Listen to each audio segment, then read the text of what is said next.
আমাদের দাবি না, এটা হচ্ছে আমাদের অধিকার। করবে এখানে শুধুমাত্র আমাদের যে মান সম্মান জড়িয়ে আছে, আমাদের সাথে অন্যায় হয়েছে ব্যাপারটা এরকম না, এখানে গোটা প্রাইমারি সেক্টরের একটা ভবিষ্যৎ জড়িয়ে আছে। আমাদের কর্মসূচি সেটা পরবর্তীতে ঘোষণা করা হবে, এখনো সে সম্পর্কে আমরা জানি না, কিন্তু আমরা রাজপথ ছাড়তেছি না, রাজপথেই আমরা থাকবো। যদি আশানুরূপ কোনো ফল না আসে সেই ক্ষেত্রে এটা আমাদের দাবি না, এটা হচ্ছে আমাদের অধিকার। অধিকার আদায়ের জন্য আজকে 11তম দিনও আমরা এখানে অবস্থান করছি। এখন যদি রায় আবারও সেই প্রহসনের রায় যদি আমাদের এগেনস্টে দেওয়া হয়, তাহলে আমরা রাজপথে কঠোর কর্মসূচি ঘোষণা করব।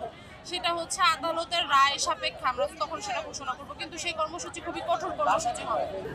এবং এই কারণে আমাদেরকে অগ্রাধিকার দেওয়া হয়েছিল, এবং শিশুদের মানসিক বিকাশ এবং নারী শিশুদের নিরাপত্তার কথা চিন্তা করে সব দিক বিবেচনা করে প্রাইমারি স্কুলে নারী শিক্ষিকা বেশি প্রয়োজন, এই কারণে তাদেরকে দেওয়া হয়েছিল এই সুযোগটা। হঠাৎ করে দেশের কি এমন মনে হলো যে এই প্রয়োজনটা দরকার নেই? তাদেরকে এখন মনে হচ্ছে না যে নারীদের অসম্মান হচ্ছে?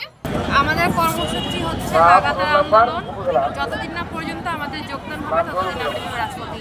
আমাদের যোগদান হচ্ছে, আমাদের সার্কুলার ছিল 19 বিধি অনুযায়ী। আমাদের ছাত্র যারা আসছেন, আমাদের এই যে মাঝখানে জুবাইদাপুর নদী এবং আমাদের ছাত্র আরো অনেকে আছেন, আপনারা ওনাদের সাথে যোগাযোগ করে আপনারা চিকিৎসাটা করেছিলেন। যারা চাঁদপুর থেকে আসছেন, এই যে মাঝখানে আমাদের ছাত্রের প্রতিনিধি আছে, ওনাদের সাথে যোগাযোগ করেন। কারণ এটা 19 বিধি অনুযায়ী। আমাদের প্রশ্ন রাষ্ট্রের কাছে, যদি প্রথম ধাপ দ্বিতীয় ধাপ একই সার্কুলারে গোপালগঞ্জের এডমিন যারা আছেন তারা একটু এখানে এসে যোগাযোগ করেন, আপনাদের সদস্য আপনাদেরকে খুঁজতেছে। বৈষম্য তো এটাই, যেখানে একই সার্কুলারে 2 ধাপ চাকরি করছে সেখানে কেন আমাদের নিয়োগ বাতিল করা হবে? এটাই আমাদের বৈষম্য। প্রধান উপদেষ্টা ডক্টর মোহাম্মদ ইউনূস স্যার এখন আমাদের অভিভাবক, আমাদের সরকার। আমরা তার দৃষ্টি আকর্ষণ করছি, তিনি যেন আমাদের এই বিষয়টি নিয়ে দেখেন।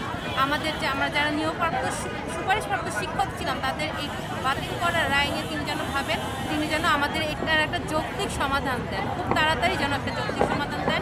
তার কাছে আমাদের এই আবেদন। তিনি আমাদের, আপনারা জানেন, প্রাথমিকে নারী শিক্ষক সব থেকে বেশি থাকে, এবং তিনি নিজে বলেছেন যে তিনি নারী বান্ধব। আমরা জানি তিনি নারী বান্ধব, তিনি নারীদেরকে নিয়ে কাজ করেন।